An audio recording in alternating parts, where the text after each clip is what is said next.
She wore the uniform. She said all the right things.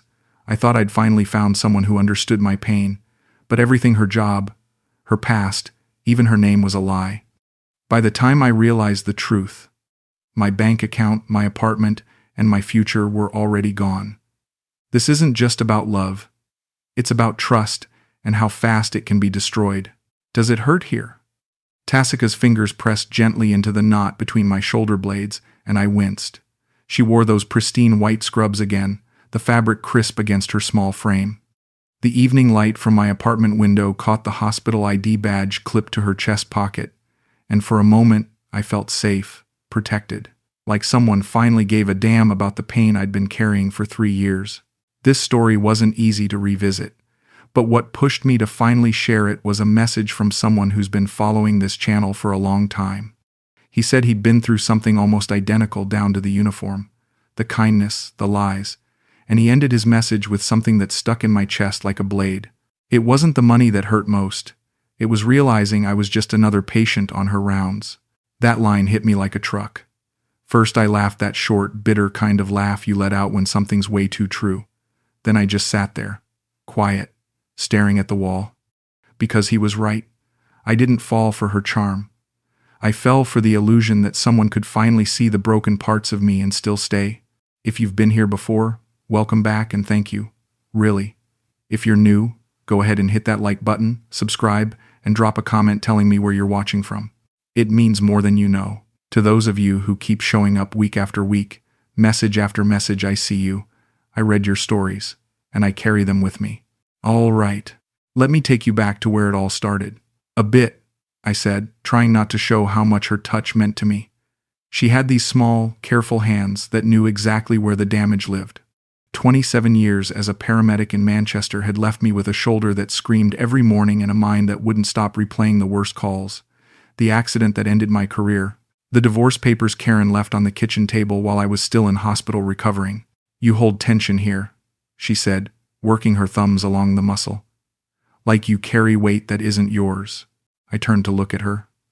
Those dark eyes, always so serious when she talked about my health. How do you know that? I'm a nurse. I see bodies that remember trauma. She paused her massage and sat beside me on the couch. You're not like other farang who come here. They want to forget. You want to heal. Something in her voice made my chest tight. Not in the bad way, in the way that happens when someone finally sees you. Really sees you. I just want the pain to stop. Physical pain or the other kind. She reached for the bottle of massage oil on the coffee table, the same oil she'd brought from the clinic where she worked with elderly patients. Professional stuff, not the tourist nonsense they sold on the street. Both, I suppose. I can help with both. She smiled then, small and genuine.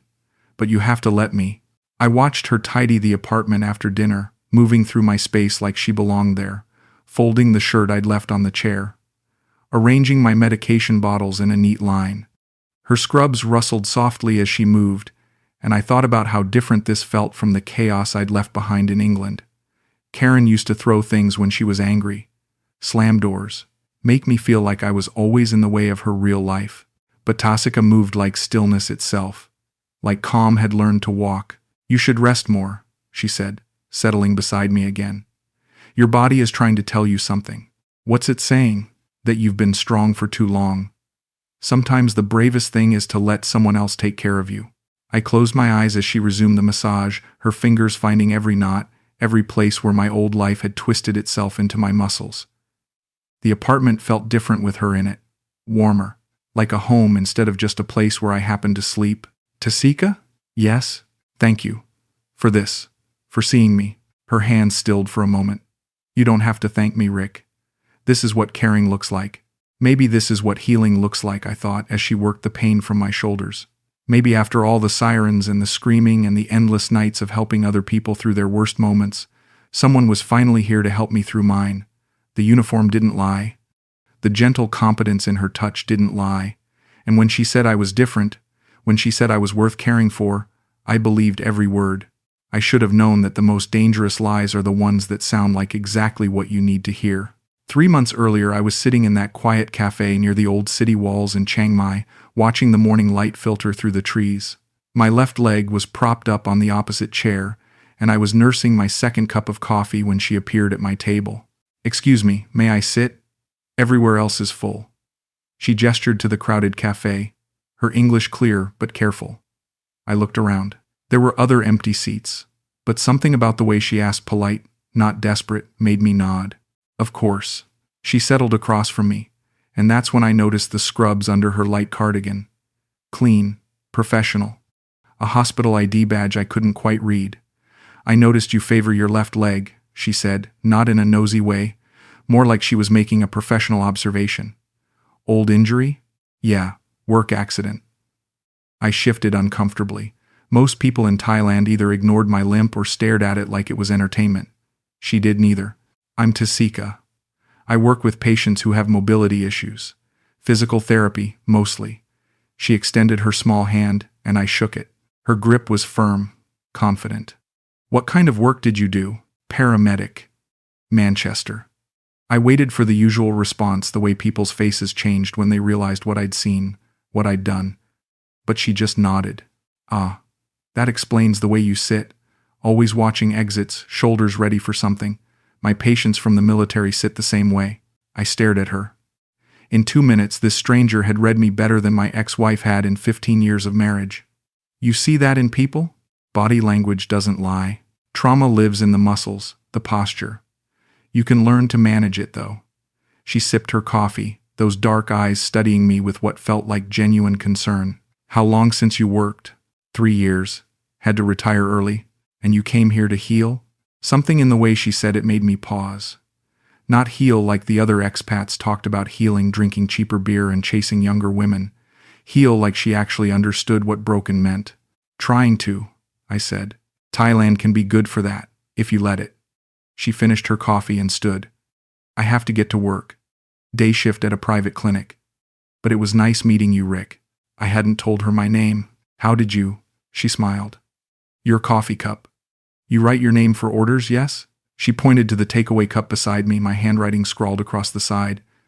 "Take care of that leg. And maybe try swimming. Good for joint pain." A week later, I saw her again. Same cafe, same time of morning. This time she was reading what looked like medical journals, highlighting passages with a yellow marker. When she looked up and saw me, her face brightened. "Rick, how is the leg?" "Better, actually. Took your advice about swimming." "Good. The body remembers how to heal if we give it the right conditions." She gestured to the chair across from her. "Join me?" We talked for an hour. She told me about her work with elderly patients, how she did home visits for people who couldn't get to hospitals, how she'd grown up in Bangkok but moved north for the quieter pace. I told her about the call that ended my career, a motorway accident, 3 cars, and the moment my shoulder gave out while I was trying to extract a child from the wreckage. "That must have been terrible," she said, and I could see she meant it. Not the polite sympathy most people offered, but real understanding. Like she'd seen her own share of moments when everything goes wrong. The hardest part wasn't the injury, I found myself saying. It was losing my purpose, feeling useless. "You're not useless. You just need a different way to help." "Like what?" "Maybe start with helping yourself heal. Then you can help others do the same." When she left that day, she pressed a small card into my hand. Not a business card, just a piece of paper with her phone number written in careful handwriting. "If you need someone to talk to who understands chronic pain, call me." Not as a patient, as a friend. I kept that card in my wallet and looked at it every day for a week before I finally called. "I was hoping you would," she said when she heard my voice. "Are you free tomorrow? I know some stretching exercises that might help with your shoulder." That's how it started. Not with romance or grand gestures, but with the simple offer of one person who understood pain reaching out to another. I thought it was fate, finally catching a break after years of feeling like the universe had it out for me. A nurse who cared about healing, a woman who saw strength where everyone else saw damage.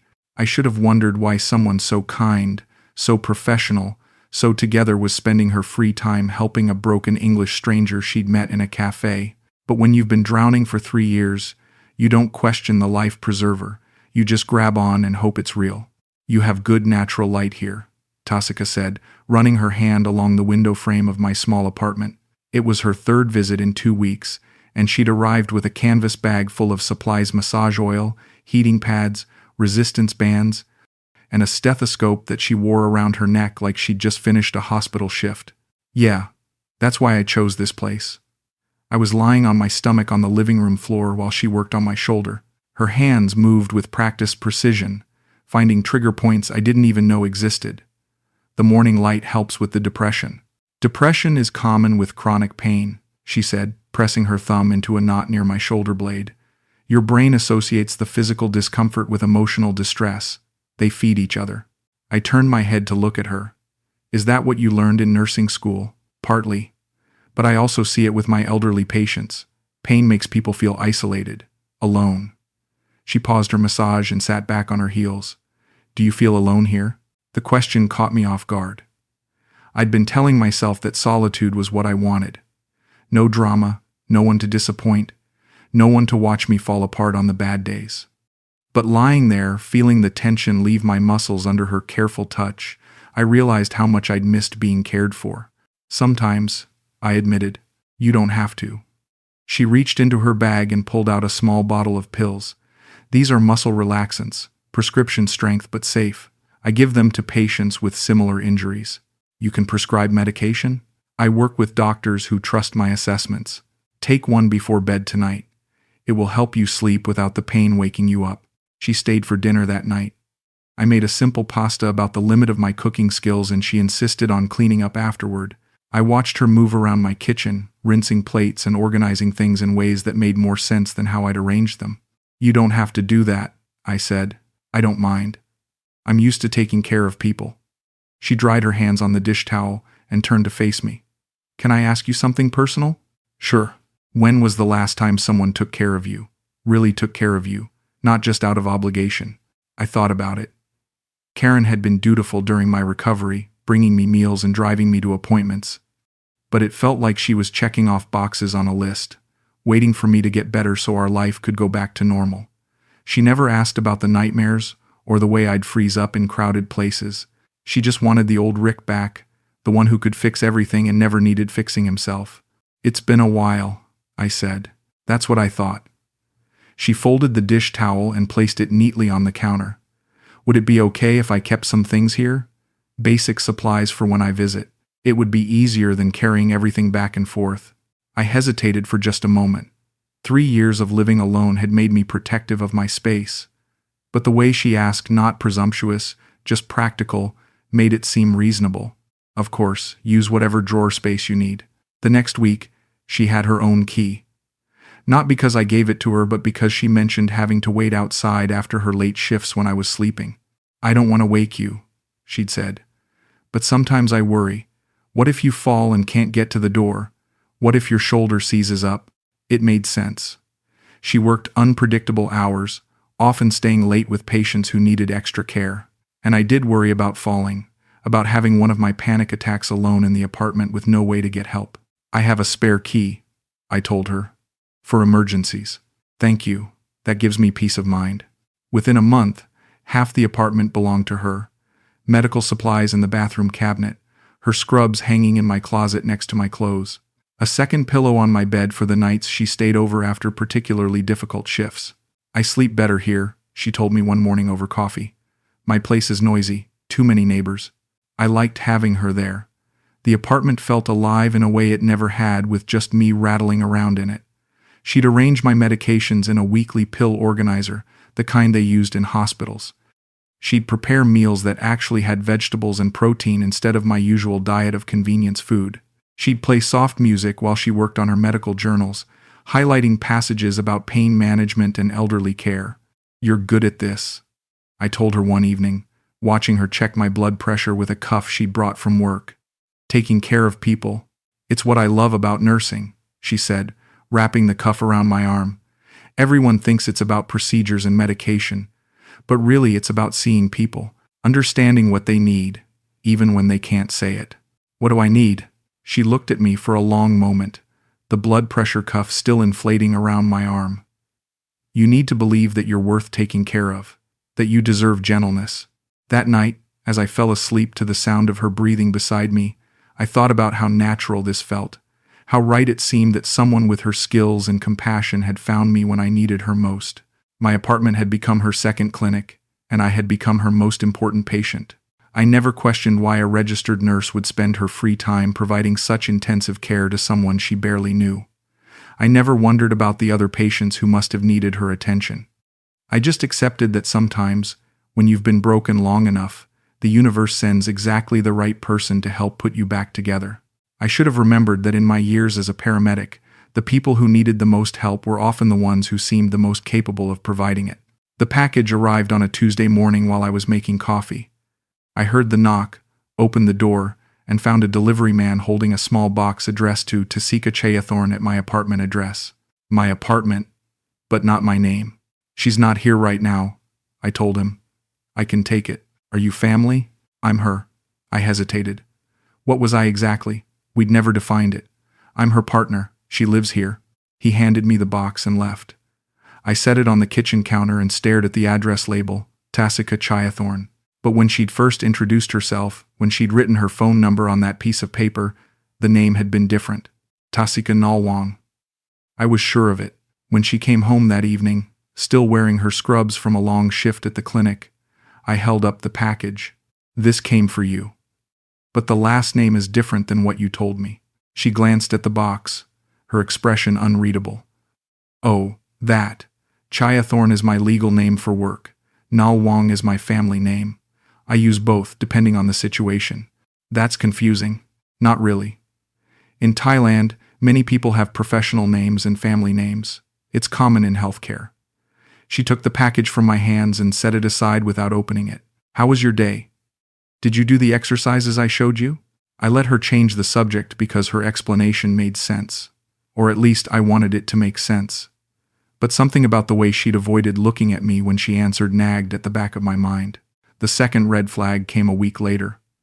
We were having dinner when her phone rang at nearly midnight. She glanced at the screen and immediately stood up. I have to take this. She stepped onto the balcony, sliding the door closed behind her. Through the glass, I could see her pacing, her voice animated in a way I'd never heard before. She wasn't speaking English. After about 10 minutes, she came back inside, grabbing her bag and her keys. Emergency call. One of my regular patients is having chest pains. I need to go assess the situation before we call an ambulance. At midnight, medical emergencies don't follow business hours, Rick. You know that from your paramedic days. She kissed my forehead and was gone, leaving me sitting at the dinner table with 2 half-eaten plates of food. I tried to stay awake, but eventually went to bed alone.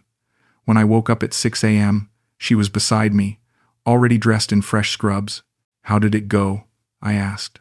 False alarm, thank goodness. But better to be cautious with elderly patients.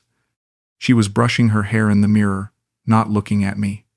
I need to shower and get to the clinic. Long day ahead. Which clinic do you work at again? Chiang Mai Senior Care. It's a private practice that does home visits. She kissed me quickly and headed for the bathroom. I might be late tonight. Don't wait up. I should have asked more questions. I should have looked up the clinic, asked to meet her colleagues, shown more interest in the work that seemed to consume so much of her life. But I was afraid of seeming needy or suspicious. Karen used to accuse me of being controlling, of not trusting her independence. I didn't want to repeat those mistakes. Instead, I told myself that healthcare workers kept irregular hours.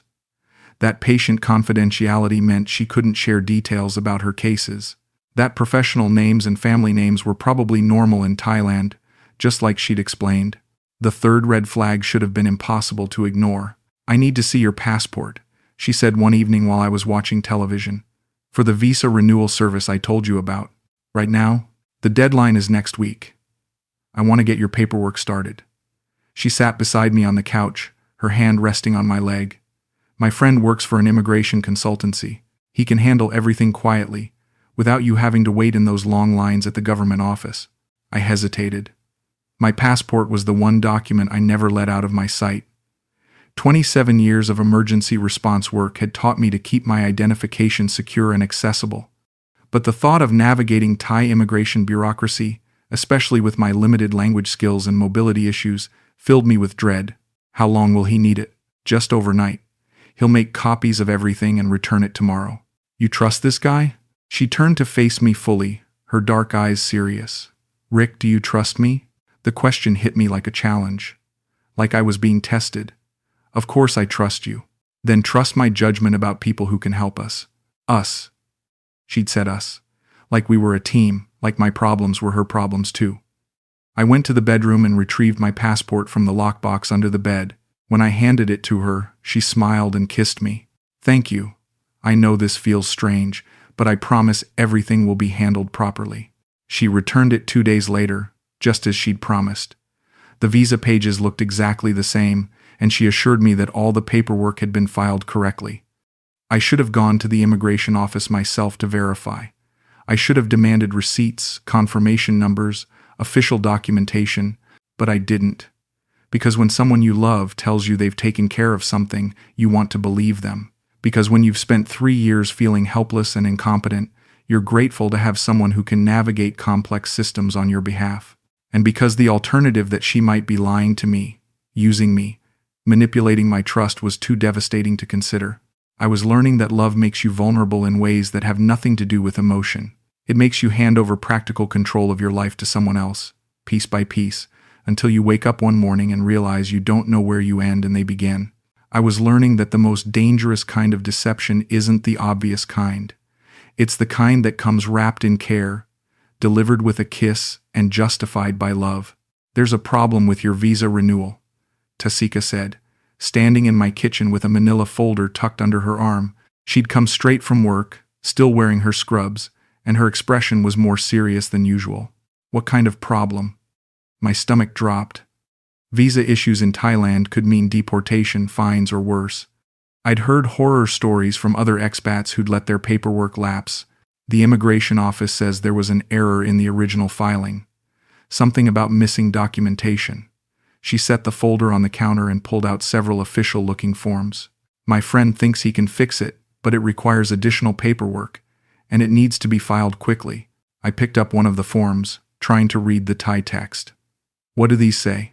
Standard visa extension applications, but there's also a financial guarantee form that requires your banking information. She pointed to a section near the bottom of the page. It's to prove you have sufficient funds to support yourself without working.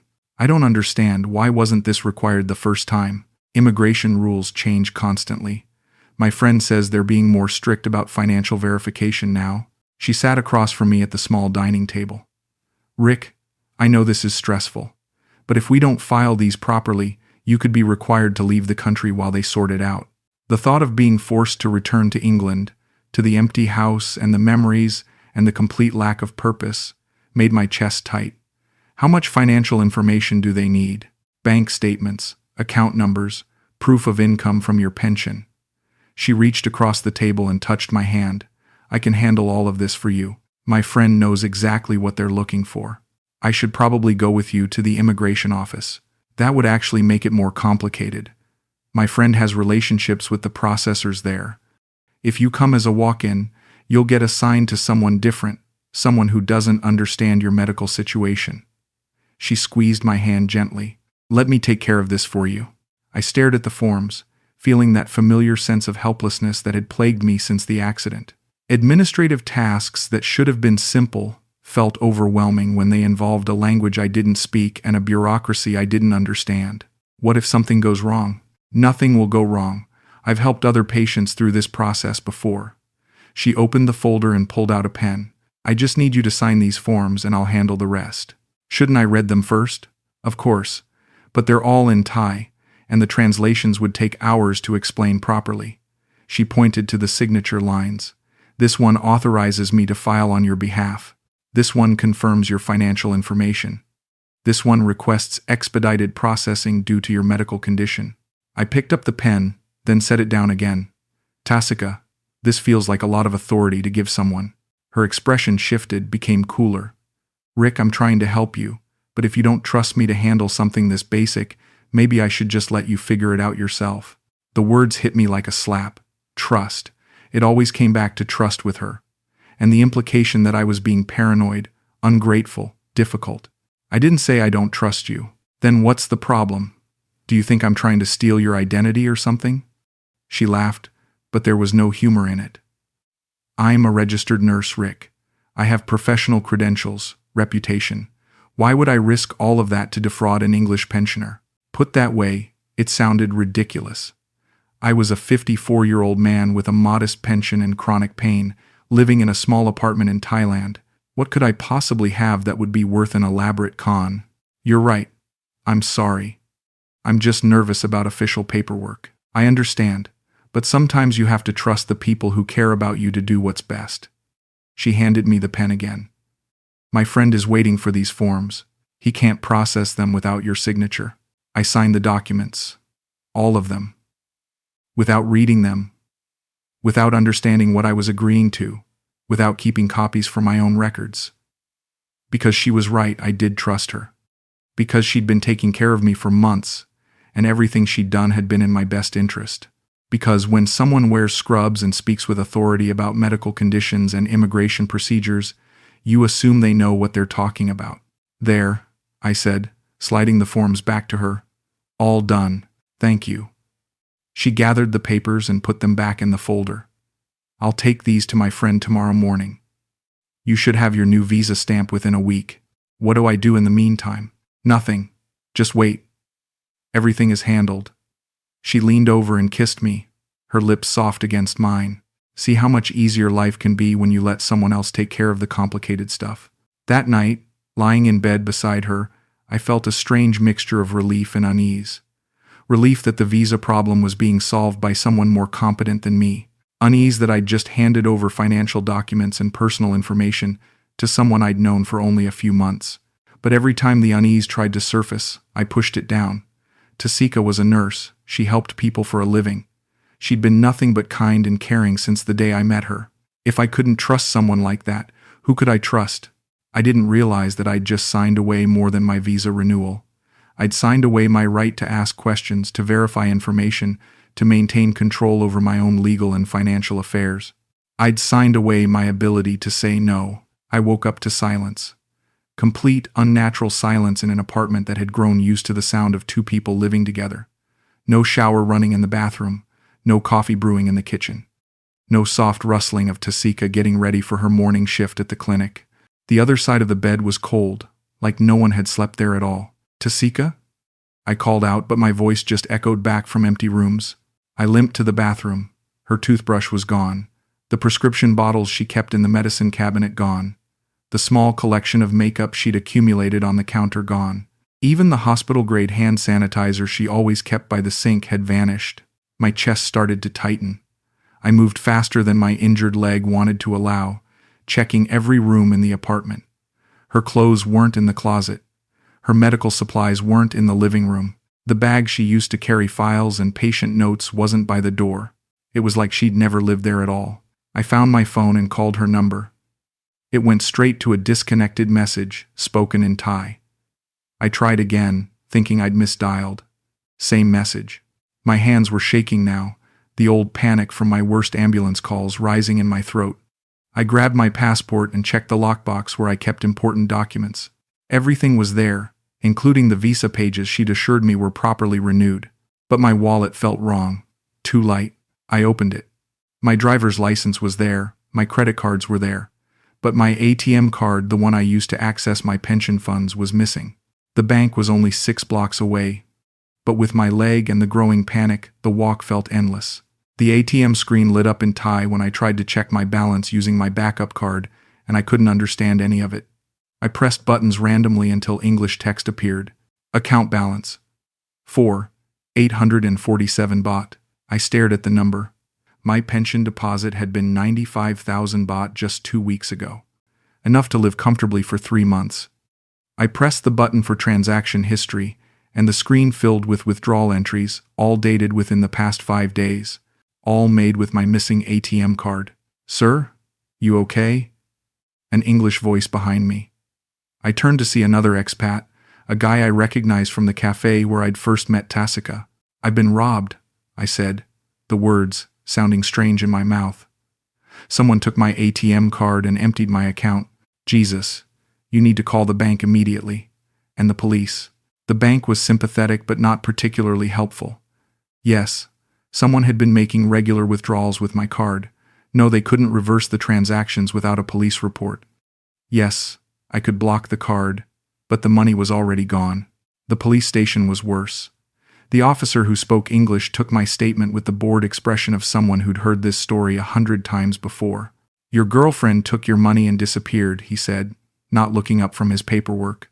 "How long you know this woman?" 4 months. "But she's not. She wouldn't."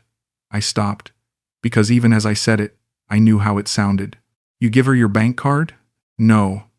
She must have taken it from my wallet." "You live together?" "Yes, but she have key to your apartment?" "Yes." "She know your PIN number?" I closed my eyes. How many times had I entered my PIN while she was standing beside me? How many times had I been careless with my wallet around someone I trusted completely? "Probably," I admitted. "Then she didn't steal it. You gave her access." He looked up at me for the first time. "This is very common. Foreign men meet Thai women, think they found love, give them everything. Then, surprise woman disappears with money. She's a nurse. She has a professional job. You been to her workplace? Met her boss?" I hadn't. Every time I'd suggested visiting her at the clinic, she'd said it wasn't appropriate for family members to come during work hours. Professional boundaries, she'd explained. What was her full name?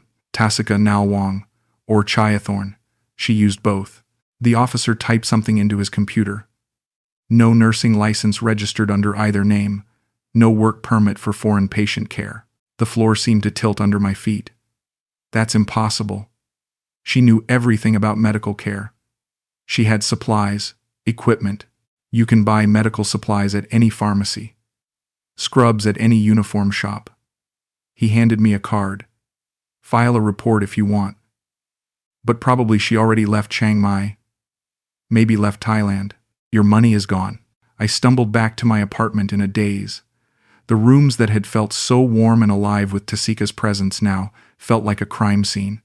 I could see the evidence of my stupidity everywhere: the space in the closet where her clothes had hung, the empty drawer where she'd kept her medical supplies, the indent in the pillow where she'd slept beside me for months. I sat on the couch where she'd first massaged my shoulders and tried to understand what had happened. Not just the theft, that part was becoming horribly clear, but everything else. The tenderness in her voice when she called me different from other foreign men. The way she'd known exactly where my pain lived. The professional competence she'd shown when discussing my injuries and medication. Had any of it been real? Or was I just a mark, a target, a job she'd executed with ruthless precision? My phone rang, and for a wild moment, I thought it might be her, calling to explain, to say it was all a misunderstanding. But it was my bank, informing me that another withdrawal attempt had been made with my card, this one unsuccessful because I'd already blocked the account. She was still trying to take what little I had left. That's when it really hit me. I wasn't just broke. I was alone in a foreign country with no support system, limited language skills, and a visa that might or might not be valid. Everything I'd thought I knew about my life here had been built on lies. The woman I'd fallen in love with had never existed at all. I spent the next 3 days calling every medical facility in Chiang Mai, asking about a nurse named Tasika Nalwang or Tasika Chiathorn. The conversations were frustrating and humiliating, conducted in broken English and Google Translate, but the message was always the same. No one had ever heard of her. "Maybe she works at private clinic," suggested the receptionist at the 4th hospital I called. "You have clinic name?" "Chiang Mai Senior Care," I said, reading from the notes I'd made during our conversations. No clinic with that name in Chiang Mai. I hung up and stared at the list I'd been making. Every detail Tasika had given me about her professional life was a lie. The clinic didn't exist. Her nursing credentials were fake. Even her medical knowledge, which had seemed so impressive, could have been learned from internet research and basic first aid courses. But it was more than that. I found myself remembering specific moments, conversations, intimate details that now looked completely different in light of what I knew. The way she'd appeared at my cafe table that first day, claiming everywhere else was full when there were clearly empty seats. The way she'd offered to help with my medical issues after knowing me for only a few minutes of conversation. "You're not like other farang," she'd said that first night she massaged my shoulders. "You're kind, gentle." Now, I realized what she'd really meant. I was vulnerable, isolated, grateful for attention. I was exactly like the other foreign men she'd probably targeted, but she'd made me feel special, chosen, different. The massage oil she'd brought from her clinic was probably purchased at any pharmacy. The stethoscope around her neck was a prop. The medical journals she'd highlighted were theater. Even the way she'd known where my pain lived, that wasn't intuition or professional training. That was research, observation, the same skills any good predator develops when studying their prey. I pulled out my laptop and did something I should have done months ago. I searched for images of nursing uniforms in Thailand. Within minutes, I found exact matches for the scrubs she'd worn. Available for purchase online, no medical credentials required. Then I searched for romance scams Thailand and found hundreds of stories identical to mine. Foreign men, usually divorced or widowed, usually dealing with health issues or emotional trauma. Thai women who presented as professionals, nurses, teachers, accountants. Relationships that progressed quickly from casual meetings to intimate cohabitation. Financial requests that started small and grew larger. Then disappearance, leaving the men broke and humiliated. There were even forum posts discussing specific techniques. How to identify lonely expats. What professions to claim for maximum credibility. How to gradually gain access to financial information without raising suspicion. I was reading a playbook for my own destruction. The key, one post explained, is to make them feel rescued. These men come to Thailand because they're running from something: failed marriages, health problems, professional disappointment. They want to believe someone can save them. The uniform helps. Everyone trusts nurses. Everyone trusts nurses. Even the costume had been calculated. I thought about the night she'd asked for a key to my apartment. What if you fall and can't get to the door? What if your shoulder seizes up? She'd made it sound like she was worried about my safety, when really she was securing access to my personal space, my documents, my financial information. The visa paperwork. Jesus. I grabbed my passport and looked at the stamps again, trying to understand what she'd actually done. The dates looked official, but I had no way of knowing if they were legitimate. For all I knew, she'd taken my passport to someone who specialized in forgery, not immigration assistance. I called the immigration office and spent 2 hours on hold before reaching someone who spoke English. I need to verify my visa status, I told them, reading off my passport number and personal details. One moment, please. A long pause. Sir, we show no record of any visa extension filed in your name in the past 6 months. My blood went cold. That's impossible. My girlfriend filed the paperwork through an agent. What agent? Do you have reference number? I didn't. I'd never asked for one, never insisted on receipts or confirmation. I'd just trusted her word that everything was handled properly. Sir, you may be in violation of visa requirements. You need to come to office immediately to resolve this issue. I hung up and sat in my empty apartment, trying to process the full scope of what she'd done. Not only had she stolen my money and disappeared, she'd left me in potential legal jeopardy with the Thai government. If my visa wasn't valid, I could be detained, fined, or deported. But even that wasn't the worst part. The worst part was remembering how safe I'd felt with her. How she'd made me believe that someone finally understood my pain and wanted to help heal it. The way she'd looked at me when she said I deserved gentleness. The mornings I'd woken up beside her and thought, for the first time in years, that maybe I wasn't broken beyond repair. All of it had been performance. Professional, calculated performance designed to extract maximum value from a lonely, damaged man who was so desperate for connection that he'd ignored every red flag. I wasn't her boyfriend. I wasn't her patient. I was her job, and she'd been very, very good at it. The uniform, the medical knowledge, the caring touch, even her name. Everything about Tasika had been a costume she put on to play the role of someone who could love a man like me. The most devastating part wasn't that she'd taken my money. Money could be replaced eventually. The most devastating part was that she'd taken my ability to trust my own judgment. She'd made me doubt whether I was even capable of recognizing genuine care when it was offered. Because if someone could fake that level of tenderness, that convincing performance of love, how would I ever know if the real thing came along? How would I ever believe again that I was worth saving? 6 weeks later, I was sitting in a different cafe, one I'd never been to with Tasika, nursing a coffee I couldn't really afford, and trying to figure out how to survive on the small amount of money left in my emergency savings. The visa situation had been resolved barely with the help of a legitimate immigration lawyer who'd cost me most of what remained of my pension deposit. I was legal for another 3 months, but after that, I'd probably have to return to England with nothing. That's when I saw the scrubs. A young Thai woman walked past the cafe window, wearing the same style of white uniform that Tasika had worn. Clean, professional, with an ID badge clipped to the chest pocket. For a moment my heart stopped, thinking it might be her, but this woman was taller, different face, different walk. Still, I found myself following her. She went into a small internet cafe 2 blocks away and sat down at a computer in the back corner. From my position near the window, I could see her screen reflected in the glass.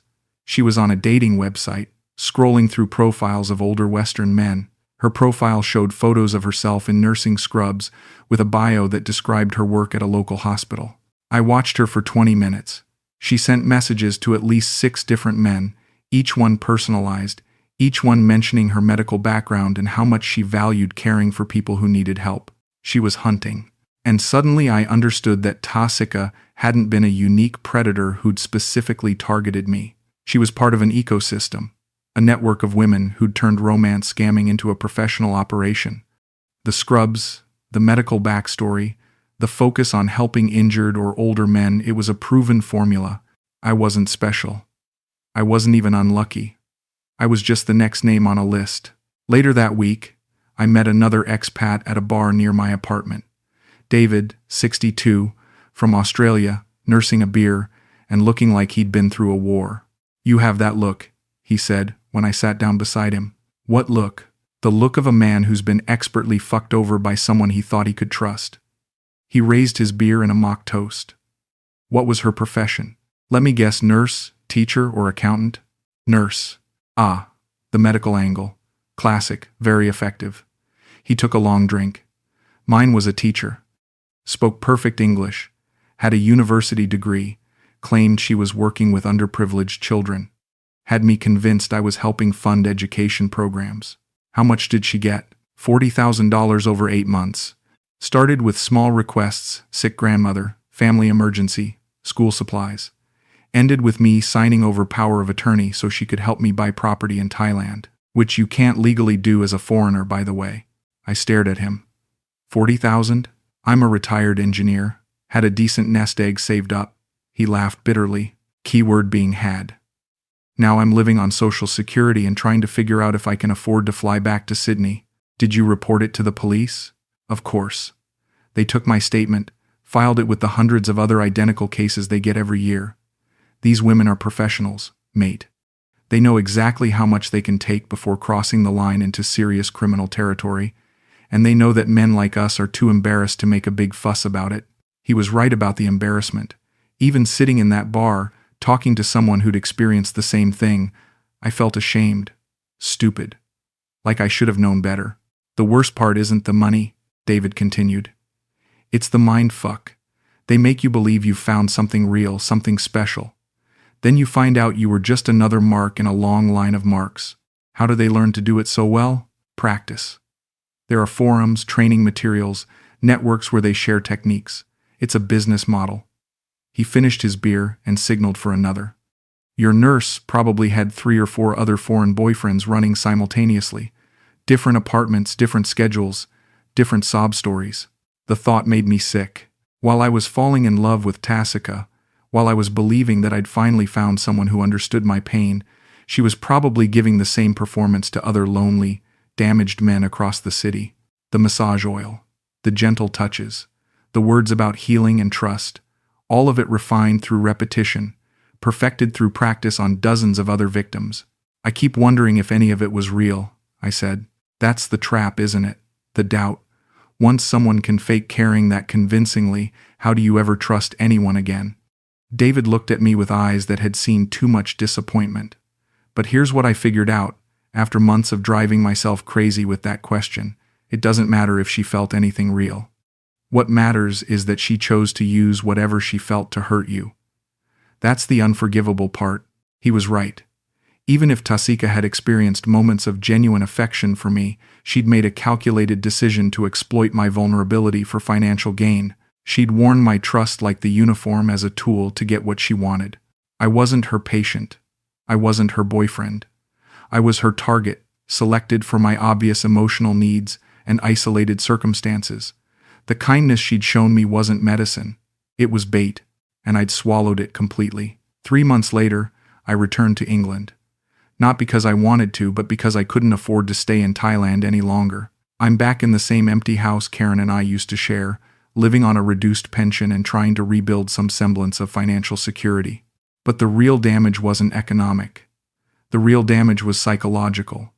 Tasika had taken my ability to trust myself, to believe that I was worthy of genuine care. She'd poisoned the possibility of future love by making me doubt whether I could ever recognize the real thing again.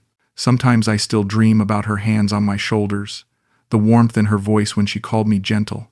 I wake up missing something that never existed, mourning a relationship that was nothing more than a carefully constructed lie. That's the true cruelty of what she did. She didn't just steal my money, she stole my hope, and she left me wondering if I'll ever be brave enough to trust anyone again. Because the hardest lesson isn't that some people will lie to you. The hardest lesson is learning that some people are so skilled at lying, so practiced in manipulation, that even when you know what they are, part of you still wants to believe that what you felt together was real. But it wasn't real. It was never real. And accepting that truth is the only way to begin healing from damage that goes far deeper than any bank account. If you're watching this, if you're listening to my story, chances are you're either living through something similar or you're trying to understand how someone could fall for such an obvious con. Let me save you the trouble of wondering. It happens because people like Tasika are professionals. They study vulnerability the way surgeons study anatomy. They know exactly where to cut. Don't let the uniform fool you. Don't confuse kindness with care. The person reaching out to help might genuinely want to heal you, or they might just be reaching for your wallet. The difference isn't always obvious until it's too late. If you're in pain, if you're lonely, if you've been through trauma that's left you feeling broken, please understand this. You deserve real love. You deserve genuine care. You deserve someone who sees your wounds and wants to help them heal, not someone who sees your wounds and knows how to make them bleed. But also understand that healing has to start with you. No one else can fix what's broken inside you. No matter how professional they look, no matter how gentle their touch, no matter how perfectly they seem to understand your pain. I learned that the hard way. I gave someone else the power to heal me, and when that power was taken away, I discovered I'd never learned how to heal myself. Don't make my mistake. Don't hand over your heart, your trust, your financial security to someone just because they're wearing scrubs and speaking the language of care. Real love doesn't come with a uniform. Real healing doesn't require you to sign over your bank account. And if someone seems too good to be true, if they understand you too perfectly, if they appear in your life exactly when you need them most, ask yourself this. What are the odds that the universe would send you exactly what you need, wrapped in exactly the package you'd choose, at exactly the moment you're most desperate to receive it? Sometimes miracles happen. But more often, predators understand desperation and know how to dress like salvation. I was Tasika's job, not her love. The tenderness I felt from her was a service she provided, like any other professional service. And when the job was done, when she'd extracted everything of value, she moved on to the next client. The uniform came off. The act ended. And I was left alone with the truth that the most dangerous lies are the ones that sound exactly like what we need to hear. Be careful who you trust with your healing. Be careful who you let close to your pain.